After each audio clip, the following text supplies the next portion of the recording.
What's going on YouTube? It's your boy King Said, and we are back with another video. No gameplay today. I want to give my unbiased opinion about Mortal Kombat 1 so far, now that we are almost a week removed from the game officially releasing. Just kind of want to talk about all the different modes, the online portion, the customization. We're going to definitely talk about that.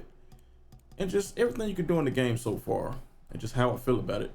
We'll start with invasions, which I'm pretty sure a lot of you guys know what invasions is. It's basically a board game where you move from node to node. Some nodes have chests in them that contain skins, consumables, talismans that you can use. I guess we'll go to one real quick.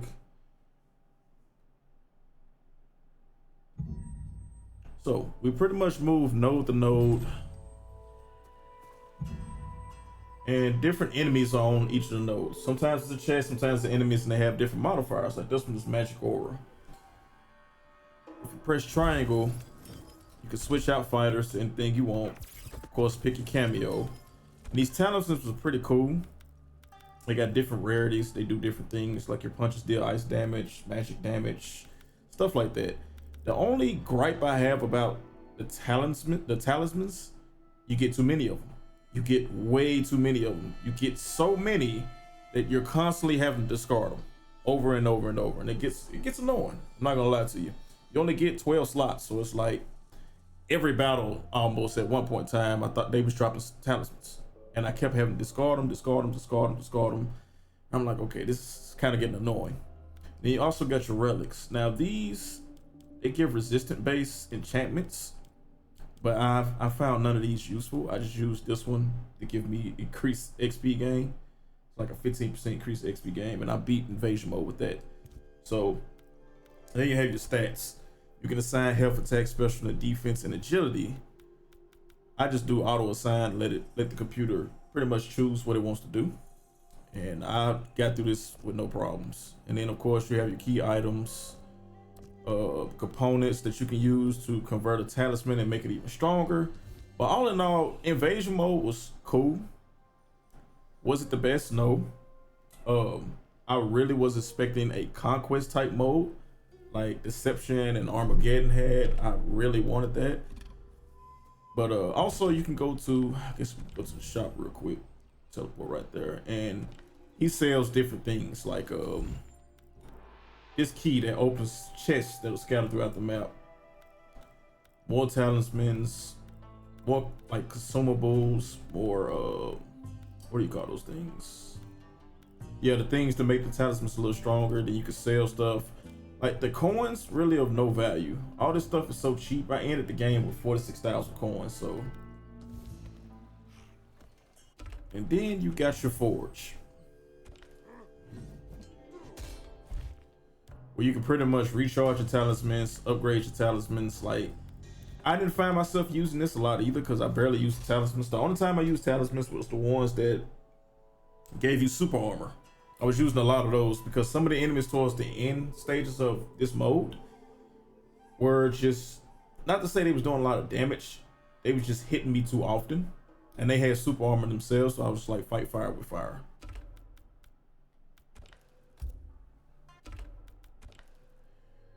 Then of course you got the different areas you can go. Now the gateway portal actually takes you to, I mean, I know you guys remember Towers of Time from MK11. It actually takes you to those. So you can do different towers. The enemies have different modifiers. It's pretty tedious, but some of the skins that you get out of here are pretty cool. I ended up beating the Scorpion for season 1. His skin was pretty dope. But yeah, invasion mode as a whole, I would probably give that probably a 6.5 out of 10, honestly. I feel like if it was like a open world conquest mode, they could have done better. It would have hit harder. You know what I mean? Because Armageddon and Deception, to me, those are some of the best MK games because of that mode. Even though you couldn't do a whole lot, just like exploring the different realms, the Nether Realm, Order Realm, Chaos Outworld, like that shit was dope, man. And I feel like 2023, with all the technology that we have, we've advanced so far. There's no reason why we shouldn't have had that in this game. That's just my honest opinion. Don't get me wrong, this mode was fun for what it is, and I am looking forward to season 2. Pretty sure that's going to be Halloween themed. Should be out end of next month, towards Halloween. So yeah, we'll see what happens with that.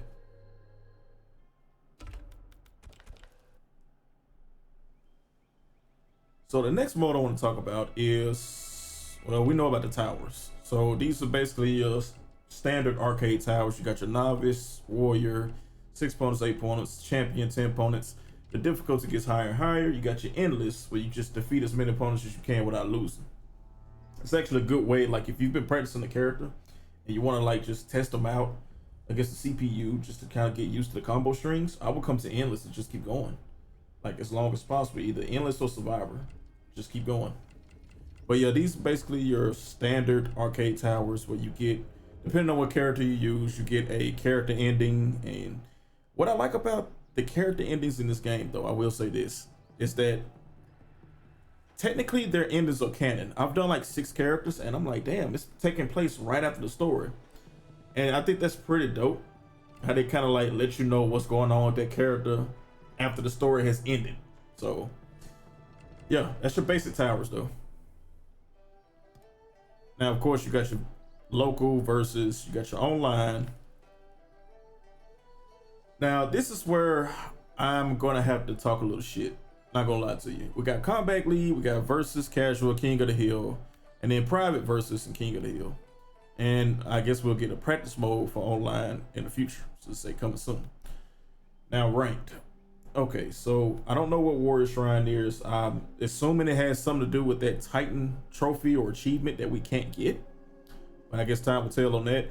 Combat League, online play in general, what I really dislike is the connections. You're not allowed to, only in casual can you not accept a connection. In ranked, if somebody has 170 ping and we're both on wired, we just gotta play it through lag. If somebody has 170 ping, I'm on wired, but the other guy's on wireless, I can't decline that. I don't like that. I really don't like that. Hopefully they implement a system to where you could decline shit like that, or you can do like Street Fighter does, how they have where you can set the connection type of opponent that you want. If we was to have something like that in MK, I feel like the online would be way better than what it is. But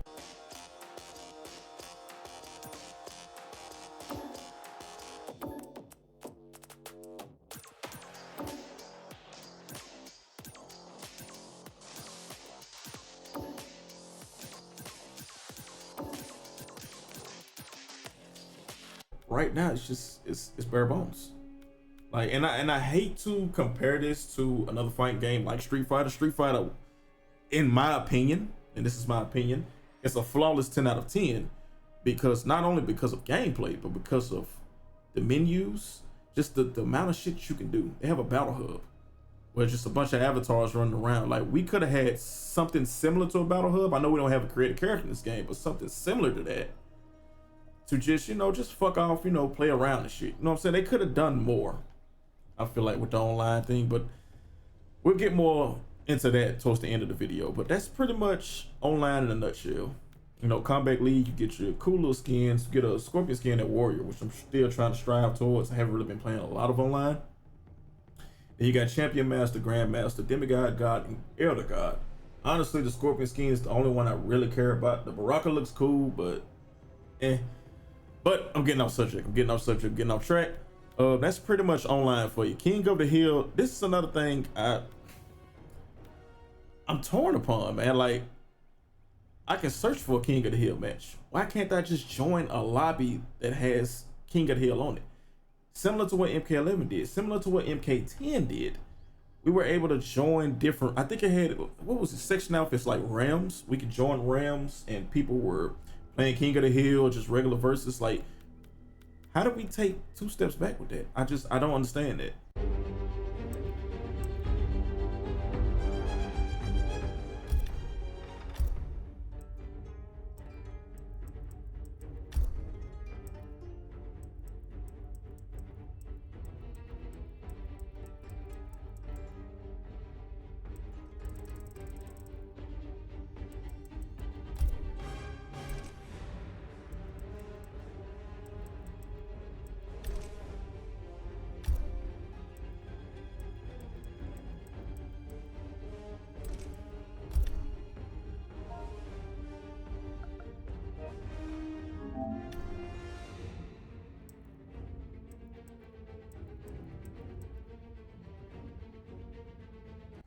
This is very bare bones to me, but I'm gonna get off of this for a minute. We'll come back to this towards the end of the video.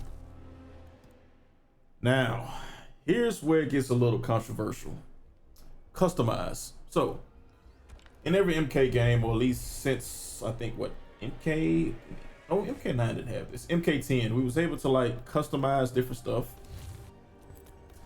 And this is no different. MK1, you're able to customize your different characters. You're able to make them look however you want to. Here is the big issue that I have with this game when it comes to the customization. Let's click on Scorpion. I have mask I can customize. That is my gear. Literally, it's just mask. Nothing else. Palettes, which is pretty much skins. These are the 3 skins that I have unlocked. These are the palettes I have unlocked for the skin. That's it. Y'all get where I'm going with this? All right, it gets worse. Taunts. I'll probably get maybe 3 or 4 taunts and walkaway taunts. That's it. Finishers.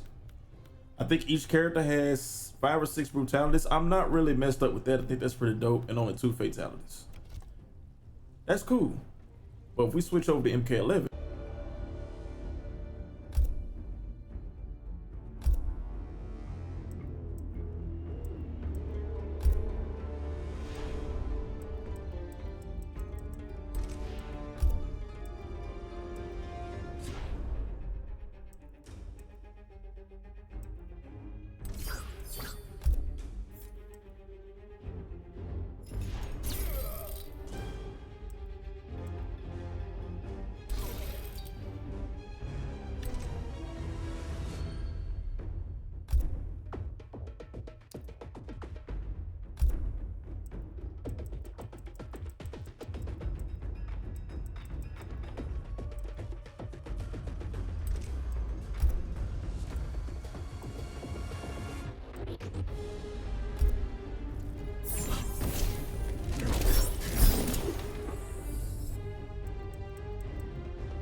see the difference?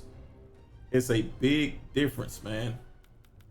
Like, we took another step back with this. In MK11, we was able to customize intros, outros, more than just one piece of gear. Like, I don't understand this at all. Another very big gripe I have about this game is that, you know those cool little cutscenes that we see right before we start up a match, where the characters talk to each other? Yeah, when we play in Combat League, you don't have that option. The match just starts up because you have to pick your character before you even hit search for an opponent.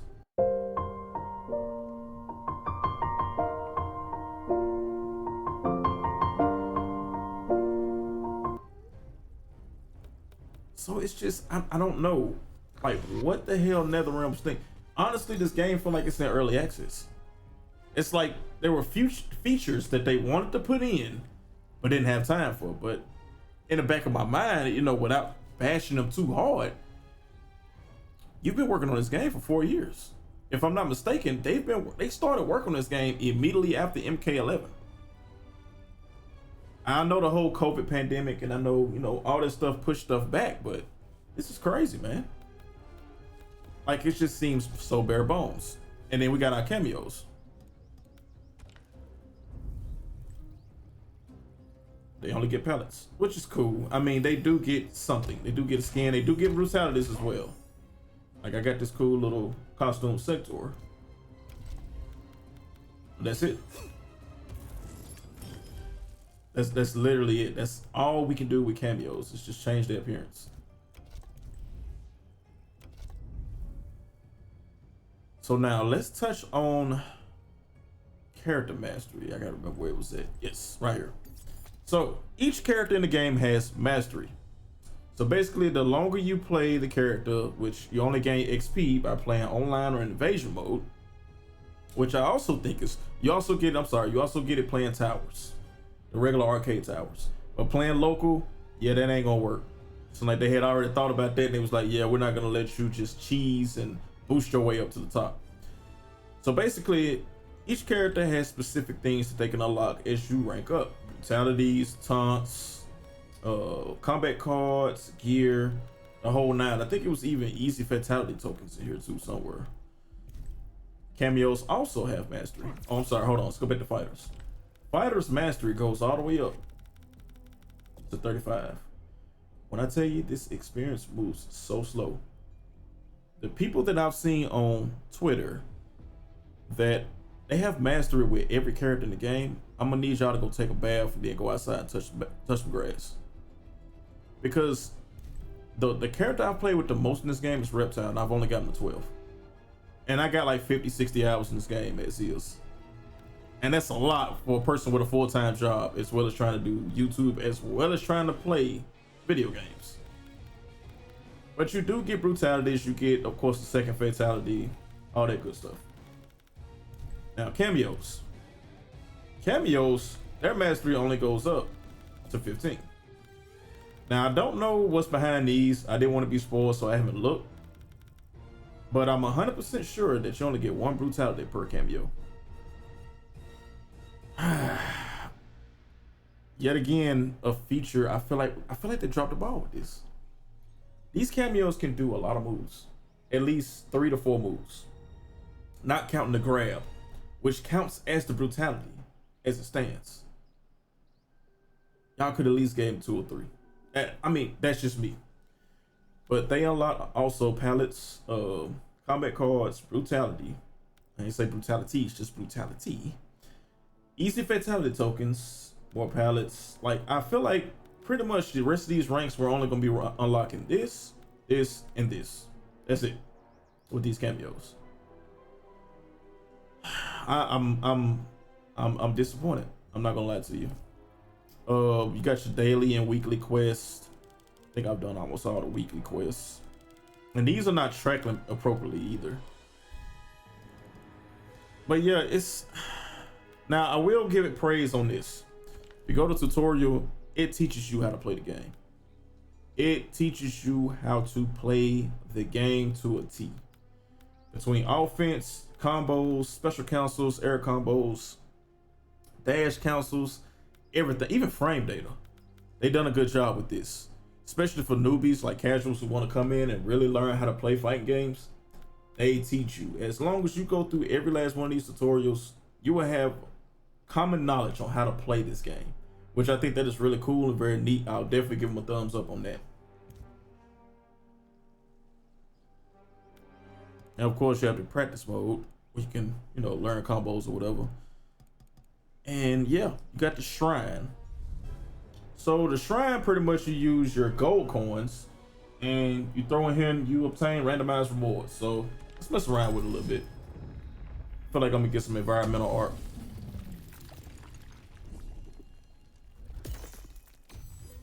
Oh, I actually got a Reiko skin. Oh, okay. Well, most of the time you get like environmental art, or just like you might get some music, some tunes or something. It's very rare that you get skins. You can get skins out of here. Now, here's my gripe about this. And I know I sound very negative, but I have to put it on the table. My gripe about this mode is why can I only pay 1,000 coins? Why can't I pay like 10,000 coins? So that means I would have to do this approximately 42 times. Y'all see where I'm coming from? Like, it's just little quality of life improvements that they can make to this game that'll make it almost perfect.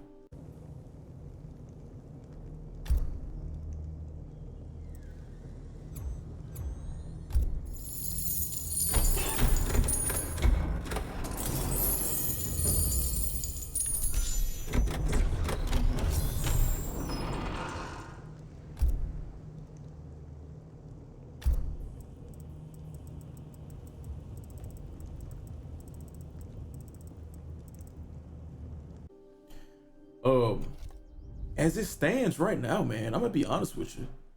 Street Fighter's blowing this game out of the water. And for what I've seen of Tekken 8, it's blowing it out the water. Let's touch on one last thing. And this one aspect about MK1 that is flawless. Well, two aspects. Love this guy. Gameplay and graphics. Sub-Zero. Ketchup. Never have I played a fighting game that allowed me to express myself so freely Father would be as this game did. Only because he lacked vision. Take one. Action.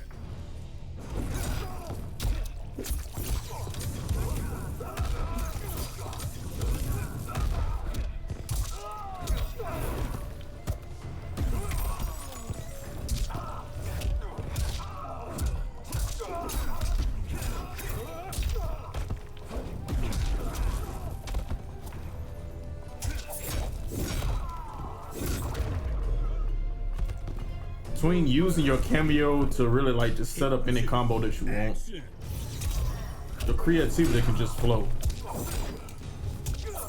And that's what I love about this game the most.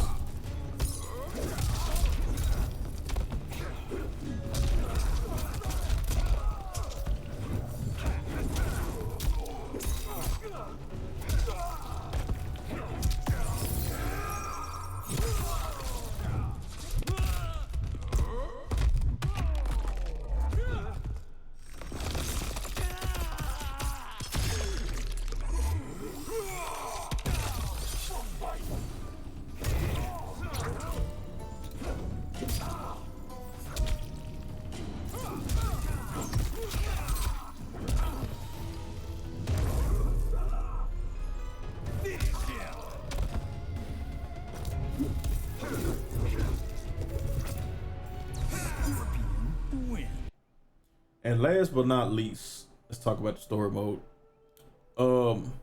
I feel like the story mode was very good. Without any spoilers, I won't click on it just in case some people that are watching this video haven't played through the story yet. I feel like the story was very good. It hit the ground running, and then it got a little crazy towards the end. It just like the writers at NetherRealm Studios was like, yeah, let's do this. Yeah, let's do this. Like they thought of this shit in a dream. Like, yeah, let's do this. Let's combine this with this. Like it was just insanity. It's something that I didn't expect.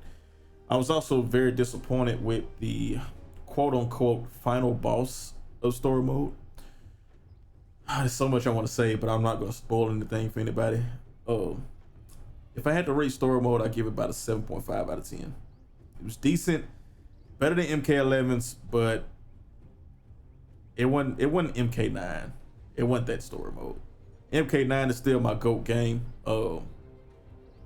I feel like it's way better than MK1's game. As far as story mode goes and certain things that you can do in the game, definitely better. But yeah, man, this is my unbiased review. Oh, hold on. One more thing I gotta show you guys. The story. I gotta talk about the story real quick. And that's the last aspect I need to cover. So, you got your, of course, your PlayStation Store. You got your premium items. This is supposed to rotate every 23 hours. It hasn't rotated not once. I don't know if it's because I haven't bought everything in here, which I don't plan on buying this, because, yeah, no. And I bought the Dark Sindel because it just looked badass, but none of this shit is rotated. So I'm guessing you have to buy everything in here for it to rotate. I don't know. I'm just using the little coins I got from the premium edition, and that's it. I'm not spending any money on this game. And then you have the seasonal items. Now this is pretty dope. You can use the silver coins that you earn just by playing the game to buy your character different skins, which I've already bought all the smoke stuff. And they actually are very cheap, like 1,000 coins, 1,500 coins, 1,500 coins. Like, they're not that expensive. So I thought this was pretty cool. Basically, just keep playing the game and you'll be able to buy what you want for your character in the store.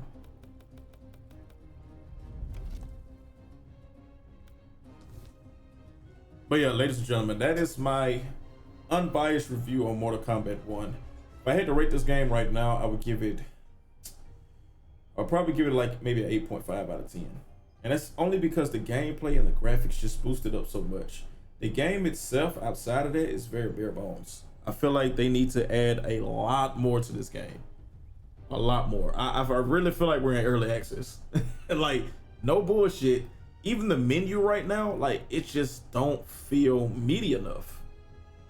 Like, MK11's menu, it just felt like you had a whole package. You had a $70 game in your hand. This doesn't feel like a $70 game at all. And I don't know what their plans are. I know we're getting, of course, we're getting Combat Pack 1. I know we're getting Combat Pack 2. I don't know what that entails. I don't know what other modes they can add, but they're gonna have to do something, because this, it's just something weird about this. It just doesn't feel like a full game. Let me know what you guys think in the comment section below, man. If you enjoyed the video, make sure you like it. Also sub if you're new. Do y'all feel Mortal Kombat 1 is a complete game? Yes or no? Leave it in the comment section below, man. Let me know what you guys think. All right, guys, I'm gonna get up out of here. Till next time, it's been your boy KingCedGaming. I'm out. Peace. I thought you knew.